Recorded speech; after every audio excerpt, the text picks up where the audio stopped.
चयापचय म्हणजे मेटाबॉलिझम हा एक असा शब्द आहे जो आपण सगळेच म्हणजे अगदी सहज वापरतो. हो अगदी. विशेषतः वाढत्या वयाबद्दल बोलताना.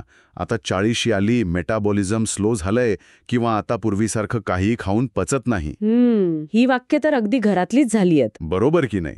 पण काय खरंच असं होतं? म्हणजे वय वाढल्यावर आपलं शरीर ऊर्जा जाळायला कमी पडतं का? आज आपण बरोबर याच विषयाच्या मुळाशी जाणार आहोत.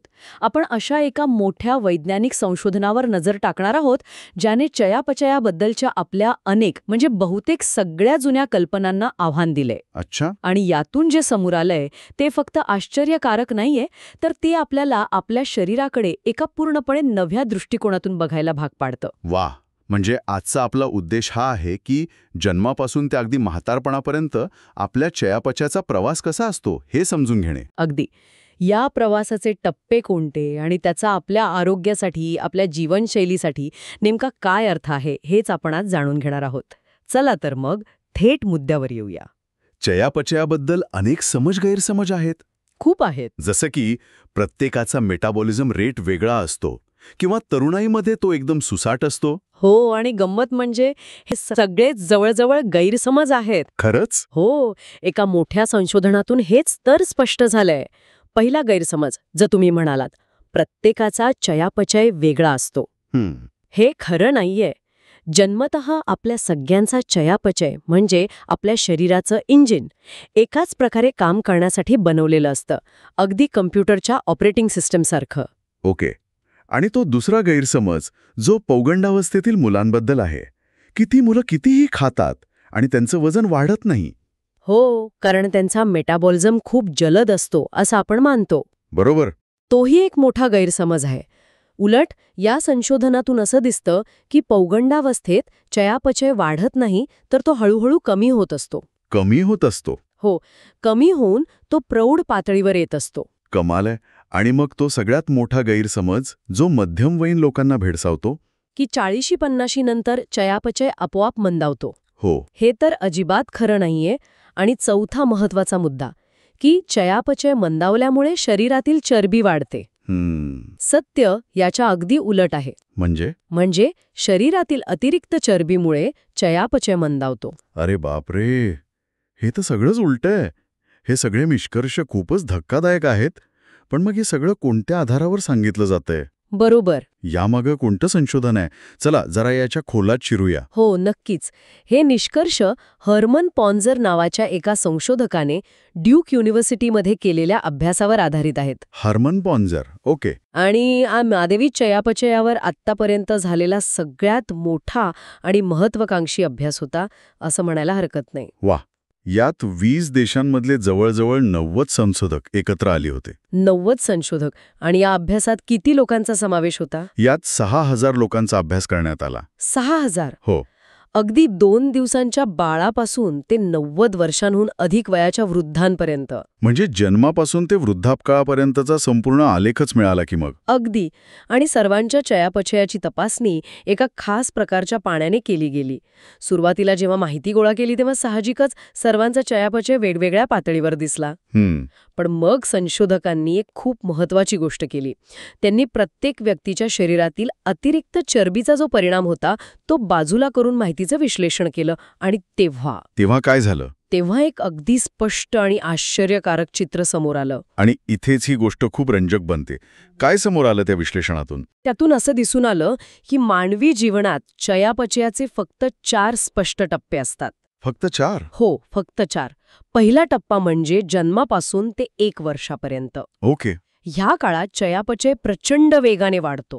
तो एका प्रौढ व्यक्तीच्या तुलनेत तब्बल 50% जास्त असतो. 50%? हो. या काळात शरीराची वाढ खूप वेगाने होत असते, विशेषतः मेंदूची. त्यामुळे हे आवश्यक असतं. याला आपण चयापचयाचे जेट इंजिन असे म्हणू शकतो. Jet engine? बरोबर. मग दुसरा टप्पा आहे 1 ते 20 वर्षांपर्यंतचा. ह्या काळात चयापचयाचा वेग हळूहळू पण सातत्याने कमी होत जातो. अच्छा. आणि तो प्रौढ पातळीवर येतो. पौगंडावस्थेत मुलं खूप खातात, ऊर्जावान दिसतात, पण आतमध्ये त्यांचा चयापचय खरतर स्थिर होत असतो. म्हणजे आपण जे बघतो त्याच्या अगदी उलट प्रक्रिया आतमध्ये सुरू असते. अगदी. आणि मग तिसरा टप्पा, जो आपल्यापैकी बहुतेकांसाठी सगळ्यात महत्वाचा आहे. हो, आणि हाच सगळ्यात आश्चर्यकारक टप्पा आहे. हा आहे 20 ते 60 वर्षांपर्यंत. 40 वर्षांचा काळ? हो, आणि या काळात आपला चयापचय पूर्णपणे स्थिर असतो.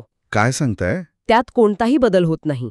म्हणजे एक मिनिट, 20ला तरुण आणि 60ची व्यक्ती या दोघांचा चयापचय दर सारखाच असतो? अगदी.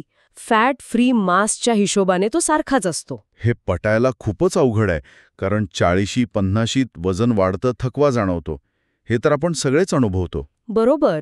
मग असं का होतं? जर चयापचय बदलत नाही तर हे बदल का जाणवतात? याचं कारण आपलं शरीर नाहीये, मग तर आपली जीवनशैली आहे. या वयात आयुष्यात अनेक जबाबदाऱ्या वाढतात. कामाचा ताण, कुटुंबाची काळजी, आर्थिक चिंता, या सगळ्यामुळे आपलं शरीर सतत एका फाईट किंवा फ्लाईट अवस्थेत राहतं. म्हणजे तणावपूर्ण अवस्थेत. हो, आणि या तीव्र तणावामुळे शरीर कार्यक्षमतेने चरबी जाणू शकत नाही, ती ऊर्जा साठवू लागतं. अच्छा, म्हणजे व्यायामासाठी कमी वेळ मिळणं, झोपेच्या सवयी बदलणं आणि खाण्यापिण्याच्या चुकीच्या पद्धती, या सगळ्याचा परिणाम होतो. अगदी बरोबर. आणि ही एक खूप सकारात्मक गोष्ट आहे, माहितीये? सकारात्मक कशी? कारण याचा अर्थ आपल्या शरीरात जन्मता कोणतीही गडबड नाहीये. आपलं शरीर उत्तम काम करण्यासाठीच बनलेलं आहे. जर आपण आपल्या जीवनशैलीतल्या गोष्टींकडे, म्हणजे ताणतणाव, झोप आणि आहार, याकडे लक्ष दिलं तर आपण आपला चयापचय उत्तम ठेवू शकतो. म्हणजे ही शक्ती पूर्णपणे आपल्या हातात आहे. आपल्या हातात आहे. चला तर मग आता शेवटच्या चौथ्या टप्प्याकडे येऊया. 60 वर्षानंतर काय होतं? हो, तर चौथा टप्पा आहे वयाच्या 60 नंतर ते अगदी 90 किंवा त्याहून अधिक वयापर्यंत. ओके. या काळात चयापचय थोडा मंदावतो, पण तोही आपल्याला वाटतो तितका नाही. म्हणजे किती? वयाच्या 90व्या वर्षी तो 60च्या तुलनेत फक्त 17% कमी होतो. फक्त 17%? म्हणजे 60 नंतरही आपलं शरीर ऊर्जा जाळण्याचं काम बऱ्यापैकी सक्षमपणे करत असतं. हो, तो काही एकदम खाली कोसळत नाही. हां. आणि हा मंदावलेला वेग सुद्धा अंशतः स्नायू कमी झाल्यामुळे आणि शारीरिक हालचाल कमी झाल्यामुळे असतो. अच्छा. तरीही आपलं शरीर शेवटपर्यंत ऊर्जा व्यवस्थापनाचं काम करत राहतं. तर आजच्या या चर्चेतून एक गोष्ट सूर्यप्रकाशा इतकी स्पष्ट झाली आहे की मध्यम वयात चयापचय मंदावतो हा एक मोठा गैरसमज आहे. अगदी. आपलं शरीर 20 ते 60 या वयोगटात चयापचयाच्या बाबतीत पूर्णपणे स्थिर असतं. बरोबर.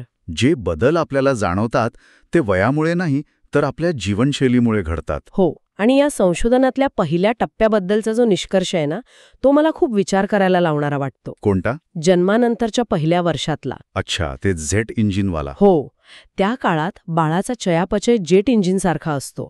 त्या काळात बाळाच्या संपर्कात येणाऱ्या प्रत्येक गोष्टीचा, म्हणजे त्याच्या पोषणाचा, वातावरणाचा, त्याच्यावर खूप खोलवर परिणाम होऊ शकतो.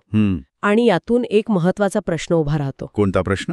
जर चयापचयाच्या जडणघडणीच्या या इतक्या महत्वाच्या काळात काही अडथळा आला तर त्याचे आयुष्यभरासाठी काय परिणाम होऊ शकतात? अच्छा. ज्याबद्दल आपल्याला अजून पूर्ण माहितीही नाही. कदाचित प्रौढपणी दिसणाऱ्या अनेक समस्यांची मुळं त्या पहिल्या वर्षात असू शकतात.